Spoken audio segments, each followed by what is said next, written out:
오늘 이어서 기독교 강요 함께 나가겠습니다. 저희 나가고 있는 주제는 계속해서 회개에 관한 주제입니다. 26번째 주제에 보시면은 그리스도는 완전한 보속을 제공하셨다라고 했는데, 여기에서 말하는 보속이라는 것은 하나님을 만족해 하시는 것이라고 보시면 됩니다. 그 원문에서는 satisfaction이라고 번역이 되어 있는데 그 만족하다는 게 우리가 satisfied라고 그러죠. 하나님께 만족을 드리는 것이라고 우리가 이해하면 됩니다. 로마 교회는 세례를 받을 때 모든 징벌이 완화되지만 그 후에는 그리스도의 십자가와 우리의 참회가 함께 회개를 위해 일한다고 믿는다. 자, 이것은 무슨 뜻이냐면 우리가 세례를 받을 때 물 세례로 세례를 받습니다. 그때 그 세례를 받기 전까지의 죄들, 내가 태어나면서부터 세례 받기 전까지의 죄들은 세례 받을 때 다 없어지지만, 세례 받은 후로부터 지금까지 짓는 죄들은 그리스도의 십자가와 우리의 참회가 결합해서 없어진다, 이렇게 로마 교회가 가르치고 있다라는 것입니다. 얼핏 들으면은 그 얘기가 맞는 것처럼 들리지만은 성경에 있는 내용과는 다르다는 걸 우리가 알아야 됩니다.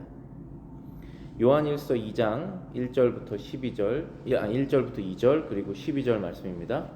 나의 자녀들아, 내가 이것을 너희에게 쓰면 너희로 죄를 범하지 않게 하려 함이라.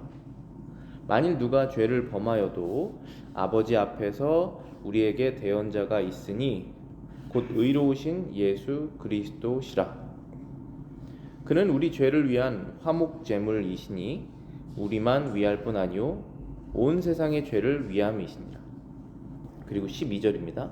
자녀들아, 내가 너희에게 쓰는 것은 너희 죄가 그의 이름으로 말미암아 사함을 받았으며 라고 기록되어 있습니다. 요한이 요한일서를 쓰면서 우리들에게 알려주고 있는 내용은 이것입니다. 오직 예수 그리스도만이 화목제물이시다.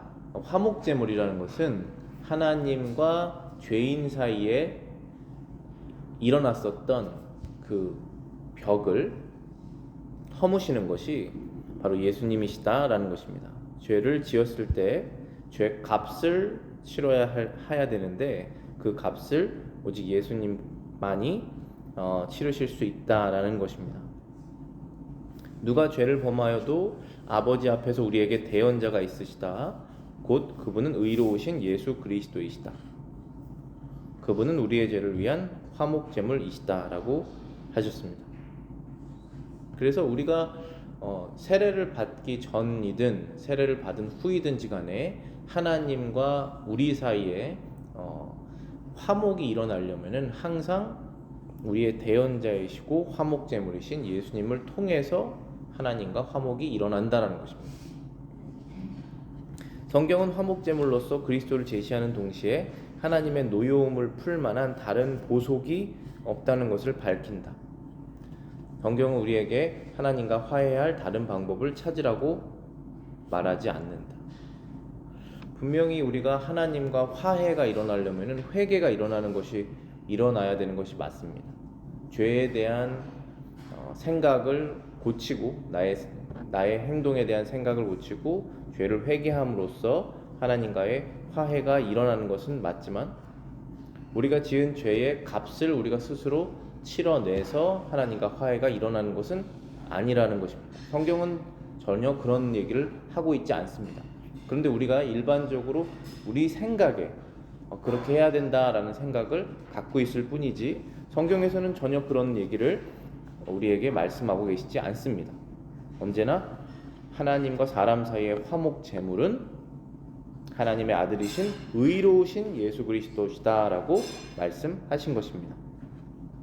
그래서 세례 요한이 이렇게 말했죠. 세례 요한이 말한 것은 언제나 진리이다. 보라, 세상 죄를 지고 가는 하나님의 어린 양이로다. 나의 죄뿐만 아니라 세상의 모든 사람들의 죄를 지고 가셨다는 것입니다. 그분이 하나님의 아들 예수 그리스도이셨죠. 그분은 하나님의 어린 양이다라는 것입니다. 우리 뒤에도 이 부분을 다루겠지만 왜 어린 양이다 이렇게 말씀하셨을까요? 하나님의 죄인을 위한 화목 제물이시다라는 말과 하나님의 어린 양이시다라는 말이 똑같은 말인 것이죠.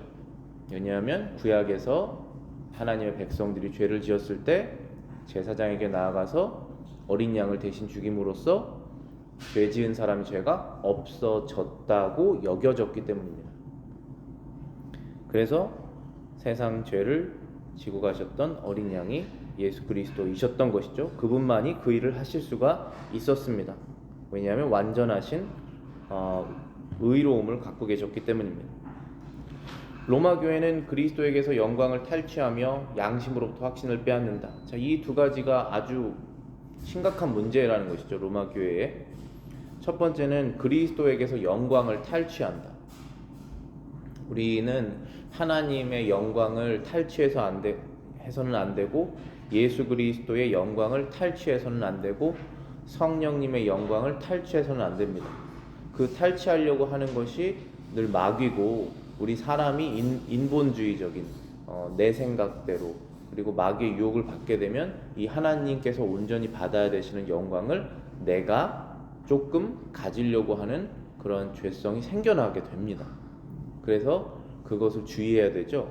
그런데 이 교회, 로마 교회에서 가르치는 이 그리스도의 십자가 플러스 우리의 참된 회개의 어떤 행동이 더해져서 하나님께 죄 용서받을 수 있다라는 교리를 우리가 믿고 가르치게 되면 문제가 발생하는데 두 가지라는 것입니다. 하나는 그리스도의 영광을 탈취한다. 그 탈취해서 누가 가져갔습니까? 내가 가져갔다는 것이죠. 내가 가져가게 된다는 것입니다. 그렇게 되면은 또 두 번째 문제가 생기는데 그것은 양심으로부터 확신을 빼앗는다. 이건 누구의 양심이냐면 나의 양심입니다. 내가 죄 용서 받았다라고 하는 그 양심으로부터 확신이 없어집니다. 그러니까 이상한 것이죠. 이 사람 일이라는 것은 내가 열심히 무엇인가를 해서 뭔가를 이뤄내면은 내가 자부심도 생기고 내가 이걸 해냈다라고 하는 그러한 마음이 생기는데 이 죄 용서에 관한 부분, 하나님께 죄 용서받는 부분에서는 내가 뭔가를 했다라고 하는 것이 조금이라도 들어가는 순간 오히려 나의 자신감이 내 양심에 용서받았다라고 하는 확신이 점점점 사라지게 된다는 것입니다. 그렇기 때문에 자유함이 없어지죠. 하나님과의 관계가 자유롭지 못하게 됩니다. 그래서 우리는 이 두 가지를 염두해야 된다. 그리스도의 영광이 완전히 보존되는 것, 그리고 양심이 죄사함을 확신하여 하나님과 화평을 누리는 것, 이 두 가지를 우리가 염두해야 된다. 갈라디아서 3장 13절입니다. 그리스도께서 우리를 위하여 저주를 받으신 바 되사 율법의 저주에서 우리를 속량하셨으니 기록된 바 나무에 달린 자마다 저주 아래 있는 자라 하였음이니라. 그리스도께서 우리를 위해서 저주를 받으셔서 율법의 저주 아래 있었던 우리를 속량하셨다라는 것입니다. 자, 그러면 그리스도께서 우리를 위해서 저주받기 전에는 우리는 율법의 저주 아래 있었다라는 것이죠. 율법은 아름다운 것이고 율법은 완전한 것이고 거룩한 것이고 사람 되게 만드는 것입니다. 율법이라는 것은. 그런데 왜 율법의 저주 아래에 있었을까요? 우리는 율법을 지킬 수 없었기 때문입니다. 율법을 지킬 수 없기 때문에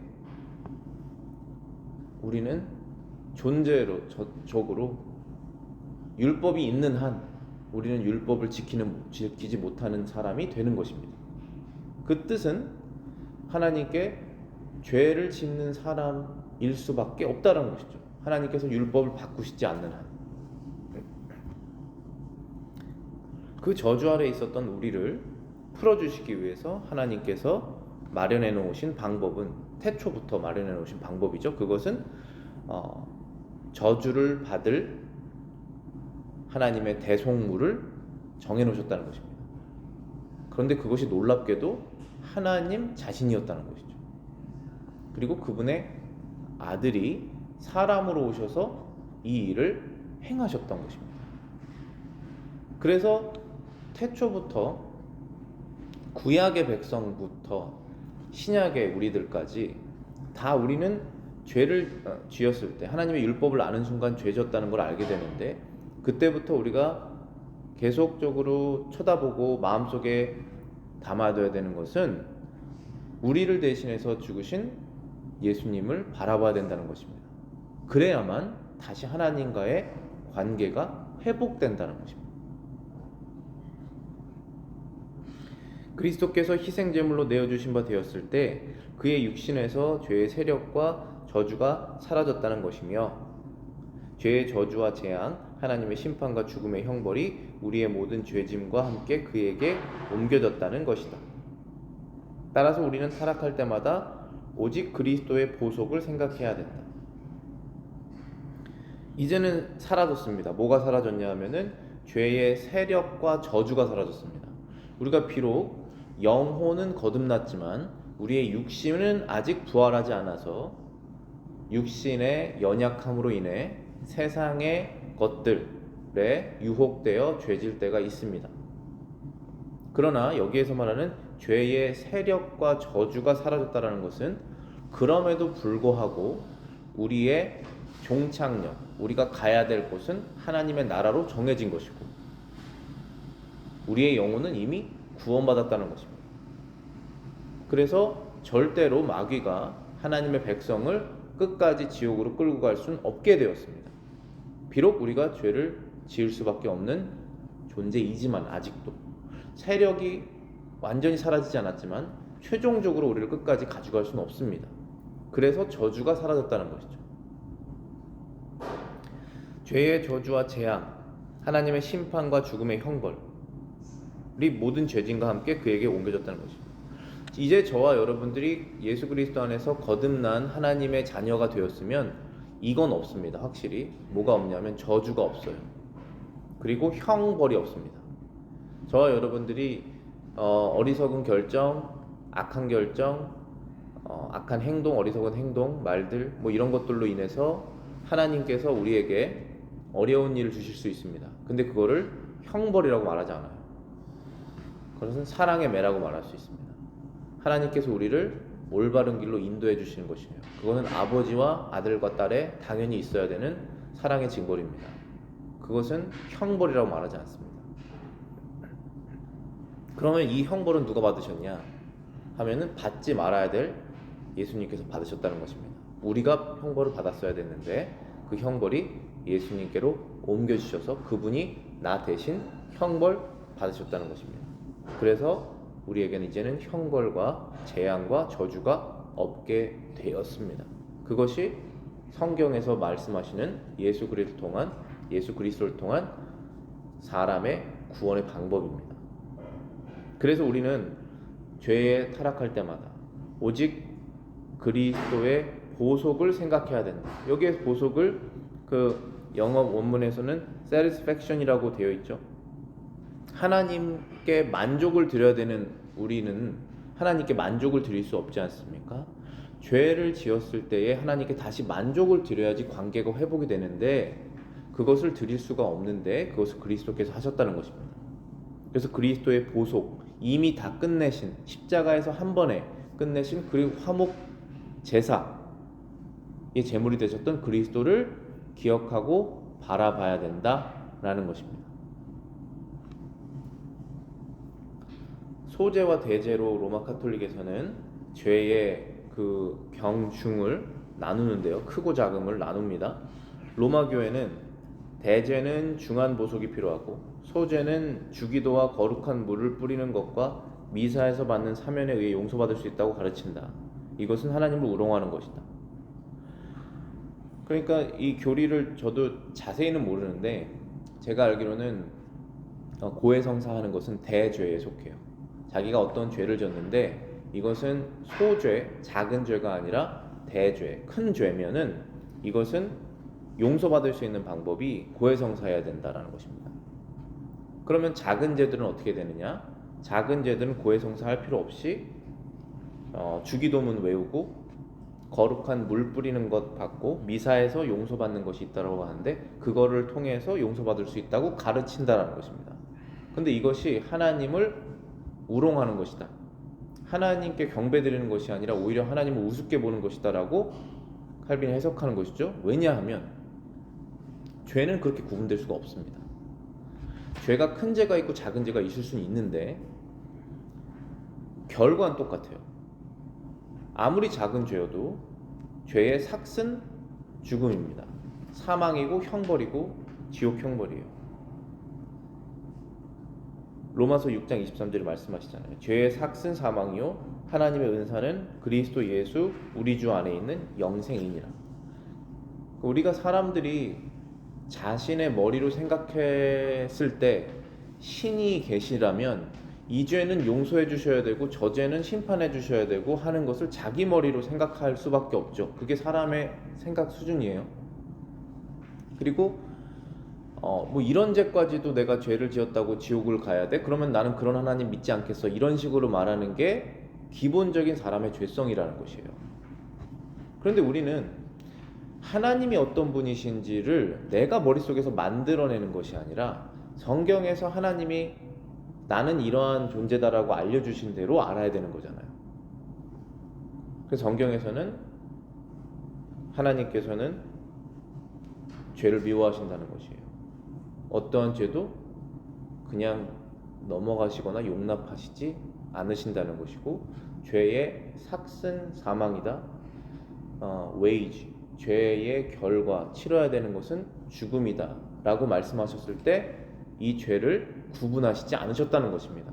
아주 큰 죄, 아주 작은 죄로 구분하시지 않으셨다는 것이죠.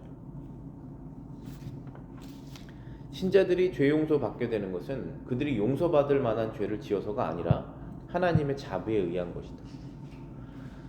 저와 여러분들이 하나님께 죄 용서를 받았는데 그 이유가 그래도 이 정도 죄는 용서받을 만한 죄이기 때문에 용서받았다는 것이 아니라는 것이죠.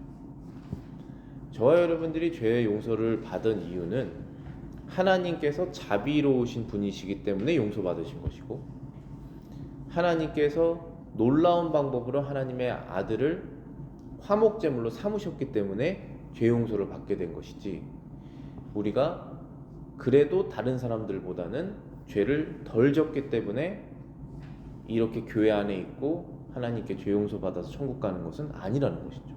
그것은 전혀 아닙니다. 로마서 8장 1절에 말씀하십니다. 그러므로 이제 그리스도 예수 안에 있는 자에게는 결코 정죄함이 없다. 그래서 지금 우리가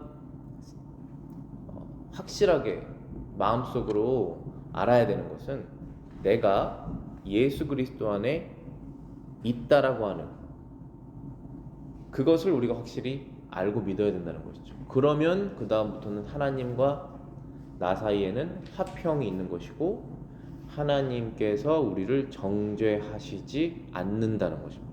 그렇게 약속하신 것이에요. 죄 용서에는 벌의 면제가 포함된다. 미가서 7장 18절부터 19절입니다. 주와 같은 신이 어디 있으리까? 주께서는 죄악과 그 기업에 남은 자의 허물을 사유하시며 인애를 기뻐하심으로 진노를 오래 품지 아니하시나이다. 다시 우리를 불쌍히 여기셔서 우리의 죄악을 발로 밟으시고 우리의 모든 죄를 깊은 바다에 던지시리이다. 미가 선지자가 하나님을 찬양하기에 이렇게 말합니다. 하나님과 같은 신, 여호와 같은 신은 없다. 주께서는 죄악과 그 기업에 남은 자의 허물을 다 용서하시고 인애를, 자비와 사랑을 기뻐하심으로 진노를 오래 품지 아니하신다. 이러한 신은 없다라는 것입니다. 그러니까 사람이 만든 신은 이렇게 될 수가 없어요. 사람은 사람 같은 신을 만듭니다. 사람은 죄악을 용서하기가 어려워요. 다른 사람의 죄악을. 죄값을 어느 정도 치르면 내 마음이 풀려서 용서하는 것이 사람이지 이렇게 내가 죄값을 치르지 않고 대속제물이신 예수 그리스도께서 죄값을 치르셔서 내가 한 것이 아무것도 없는데 죄를 용서해 주신다라고 하는 그 하나님의 자비로우신 이 생각을 만들어낼 수가 없습니다. 그래서 여러분들이 우상들, 사람들이 만들어낸 종교들을 다 보시면은 신이 굉장히 잔인하죠. 그리고 무심하고 차갑습니다. 그리고 굉장히 이 give and take예요. 뭐를 주면 뭐를 받고, 뭐를 안 주면 뭐를 안 주고, 이런 식입니다. 그게 사람 생각이에요. 사람이 만든 신이에요. 그런데 미가는 이렇게 말합니다. 여호와 하나님 같은 분은 없다. 이스라엘의 하나님, 아브라함의 하나님, 이삭의 하나님 같은 신은 없다. 왜냐하면 그분은 죄를 용서하시는 분이시다. 사랑과 자비를 기뻐하신다. 진노를 오래 갖고 계시지 않는다. 우리를 불쌍히 여기시고 우리의 죄악을 발로 밟으시고 우리의 모든 죄를 바다 깊은 곳에 던져버리셨다. 이렇게 말씀하시죠. 바다라고 하면은 성경에서는 죽음을 상징하는데요. 그 죽음이라는 곳에 우리의 모든 죄를 다 모아서 던져버리셨다는 것입니다. 더 이상 기억하시지 않겠다라는 것이죠. 이 부분에 대해서 초대교부 어거스틴은 이렇게 설명합니다. 하나님께서 죄를 덮으셨다면 죄를 주목하시지 않으려고 하는 것이다. 또한 죄를 주목하고자 하시지 않는다면 벌을 벌하지 않으시려고 하는 것이다. 죄를 인정하지 않고 도리어 무시하기를 원하는 것이다. 이것은 벌하지 않으시려는 것이 아니고 무엇이겠느냐? 하나님께서 우리의 죄악을 발로 밟으시고 우리의 죄를 깊은 바다로 던지셨다라고 하는 그 부분은 결국은 우리의 죄를 벌하지 않겠다고 말씀하시는 것이다라는 것입니다. 왜냐하면 죄를 덮어주겠다. 사랑은 허다한 허물을 덮는다고 그러지 않습니까? 하나님께서 크신 사랑으로 우리의 죄를 덮으셨다. 그것은 이제 보고 싶지 않다라는 것입니다. 다시 끄집어내지 않겠다는 것입니다.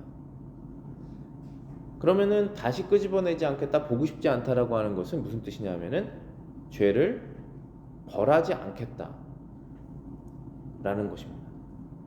자, 그럼 우리는 죄를 졌는데 우리의 죄를 우리에게 벌하지 않겠다라고 하는 하나님의 결정을 우리는 성경을 통해서 확인하는 것입니다.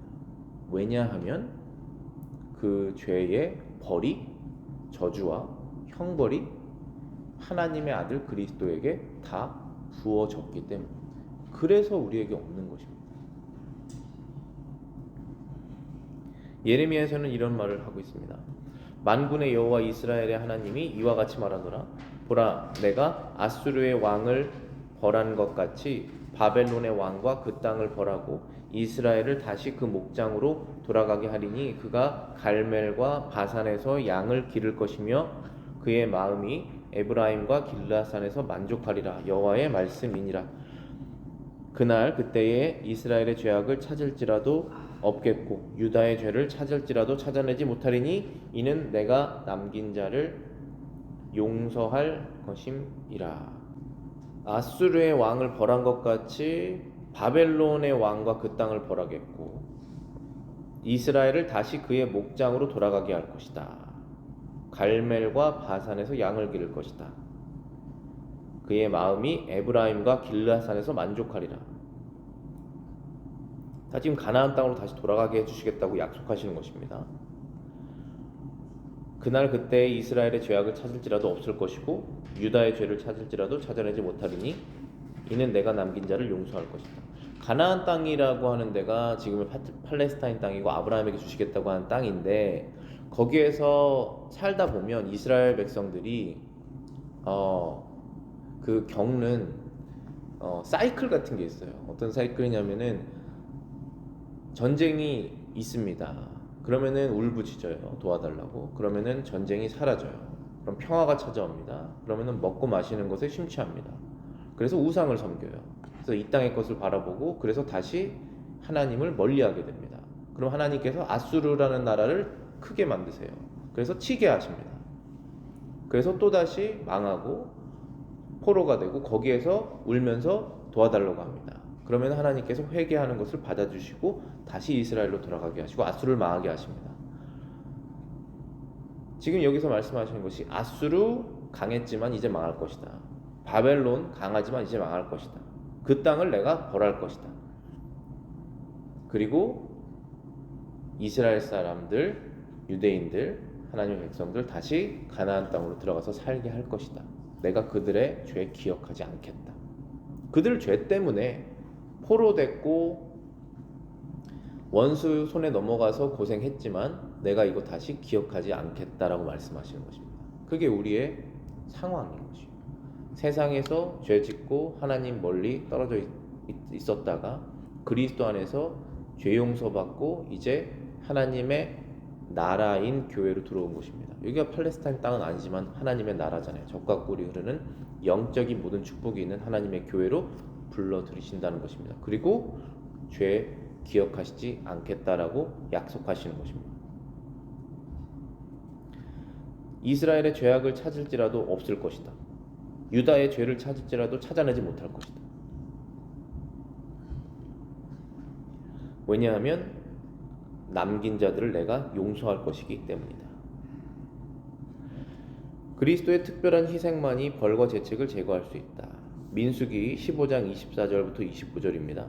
회중이 부지 중에 범죄하였거든 온 회중은 수송아지 한 마리를 여호와께 향기로운 화제로 드리고 규례대로 소제와 전제를 드리고 수렴소와 한 마리를 속죄제로 드릴 것이라. 제사장이 이스라엘 자손의 온 회중을 위하여 속죄하면 그들이 사함을 받으리니 이는 그가 부지 중에 범죄하며 또 부지 중에 범죄함으로 말미암아 헌물 곧 화제와 속죄제를 여호와께 드렸음이니라. 여기 다음 해석을 보고 그 다음 말씀 다시 보겠습니다. 여호와께서 구약시대의 죄에 대한 보상을 죄 지은 사람의 행위로 갚으라고 전혀 명령하지 않으시고 속죄의 제물만 요구하시는 까닭은 무엇일까? 이것은 그의 심판을 진정시키는 유일한 보석이 있다는 것을 증거하고자 하는 것이 아닌가? 이스라엘 백성이 드린 제물은 사람의 행위로 간주되지 않고 그것의 실체, 즉 그리스도의 특별한 희생으로 간주되었다. 자, 이게 무슨 뜻이냐면 회중이 부지 중에 범죄하였거든 하나님의 백성들이 자기도 모르게 하나님께 범죄를 했다는 것입니다. 근데 이건 자기도 모르게 범죄를 했든 아니면 의도적으로 범죄했든 똑같아요. 범죄를 했을 때 하나님께 죄 지은 것을 용서받을 수 있는 방법을 하나님께서 정하셨습니다. 그것이 제사법인데요. 민수기 여기 15장 24절에 그렇게 되면 이렇게 하라고 명령하신 것입니다. 수송아지 한 마리를 가지고 와서 그것을 죽이고 그것을 태워서 향기로운 화제로 전제로 수렴소 한 마리를 속죄제로 드릴 것이라 라고 했습니다. 사람이 죄를 지었는데 여기에서 재물이 동물이 대신 죄값을 치르는 것이죠. 제사장이 이스라엘 자손의 온 회중을 위하여 속죄하면 그들이 사함을 받으리니 이는 그가 부지 중에 범죄하였으며 헌물 곧 화제와 속죄를 여호와께 드렸음이니라. 헌물 곧 화제와 속죄제를 여호와께 드렸기 때문에 이스라엘이 하나님께 죄 지은 것을 용서하신다는 것입니다.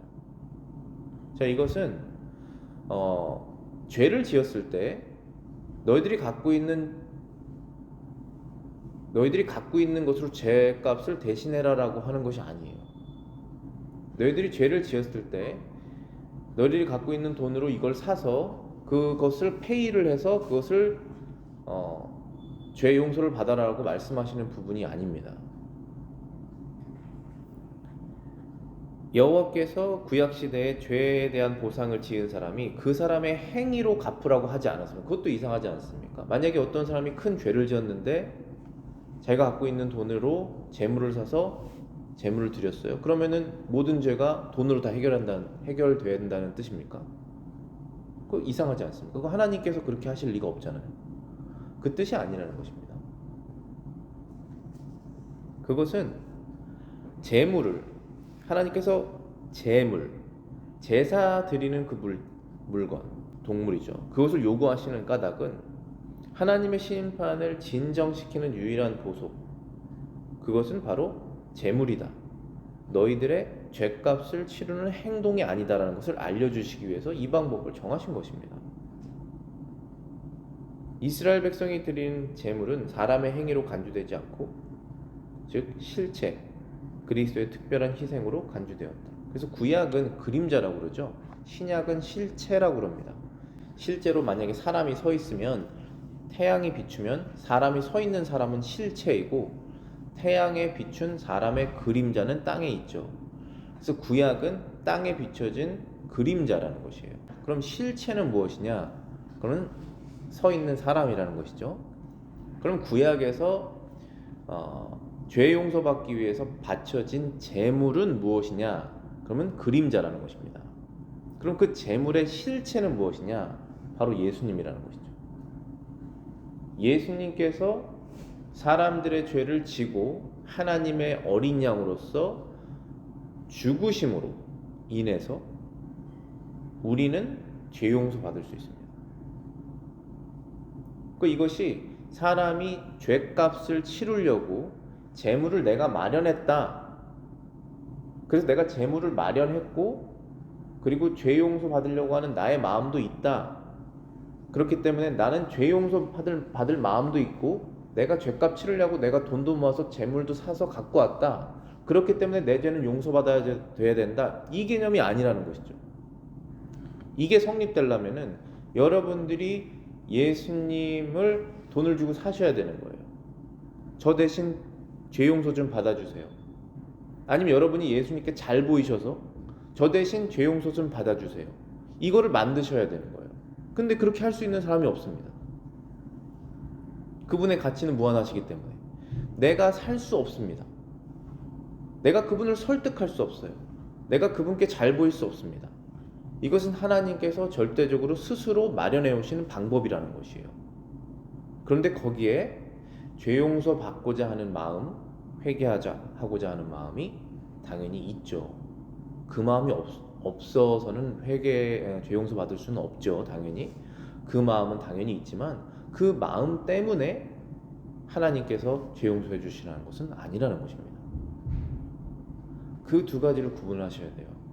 근데 로마 카톨릭에서는 이거 두 가지를 되게 애매하게 합쳐놨기 때문에 뭔가 종교적인 것 같지만 결국은 사람이 뭔가를 했다는 것입니다. 그걸로는 하나님께 영광이 다 돌려지지 않습니다. 그리고 그 사람들 한 명 한 명 물어봐서 구원 받으셨습니까? 그러면 말도 못해요. 양심의 구원의 확신도 없습니다.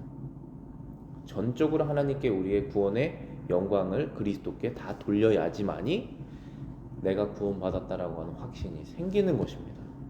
내가 한 것이 없지만 나는 믿었다라는 것이죠. 하나님께서 어떤 종류의 배상을 요구하시는가를 호세아는 몇 마디 말로 훌륭하게 표현했다. 호세아 14장 1절부터 2절입니다. 이스라엘아, 네 하나님 여호와께로 돌아오라. 네가 불의함으로 말미암아 엎드려졌느니라. 너는 말씀을 가지고 여호와께로 돌아와서 아뢰기를 모든 불의를 제거하시고 선한 바를 받으소서. 우리가 수송아지를 대신하여 입술의 열매를 주께 드리리이다. 호세아 선지자가 이스라엘에게 여호와께 돌아오라고 명령합니다. 여호와께 돌아와라. 불의함으로 말미암아 너희가 지금 엎드려졌다. 너는 말씀을 가지고 여호와께로 돌아와라. 아뢰기를, 여기서 말씀을 가지고 여호와께 돌아오라는 것이 하나님 말씀을 가지고 여호와께 돌아오라는 그런 문맥이 아니라 너희가 입에 있는 말을 가지고 돌아오라는, 고백을 해라라고 하는 그런 뜻이거든요. 너희가 말을 가지고 여호와께 돌아와서 아뢰기를, 말씀을 드리기를, 그 뜻이잖아요. 말씀을 드리기를 모든 불의를 제거하시고 선한 바를 받으소서. 우리가 수송아지를 대신하여 입술의 열매를 주께 드리리이다. 수송아지도 안 가지고 왔어요. 지금 수송아지도 안 가지고 왔고 입술의 열매로, 입으로 불의를 제거하시고 선한 바를 받으소서. 하나님은 선하신 분이십니다. 저의 죄를 제거해 주십시오라고 수송아지도 안 가지고 오고 말로 했습니다. 그걸 원하신다는 것이에요. 우리는 하나님께 가지고 갈 게 없습니다. 아브라함이 이삭을 하나님께 드릴 때 이삭을 드리고자 하는 마음만 가지고 갔어요. 그런데 하나님께서 양을 마련해 놓으셨잖아요. 재물을 마련해 놓으시지 않습니까? 재물은 하나님께서 다 마련해 놓으신 거예요. 우리는 그냥 마음만 가지고 가는 것입니다. 그 마음에서 나오는 입의 고백, 그것이 바로 믿음이죠. 믿음의 고백이에요. 그래서 의인은 믿음으로 말미암아 살리라. 어떠한 행위로 말미암아 산다고 말씀하지 않으셨습니다. 모든 행위는 하나님께서 하시는 것이에요. 따라서 우리가 그리스도를 통해서 죄에서 건짐을 받았다면 죄의 벌도 사라지는 것이다. 우리는 죄값을 치르지 않게 됩니다. 그것을 하나님께서 원하지 않으시는 거예요. 죄값을 치르는 것을. 기도하겠습니다.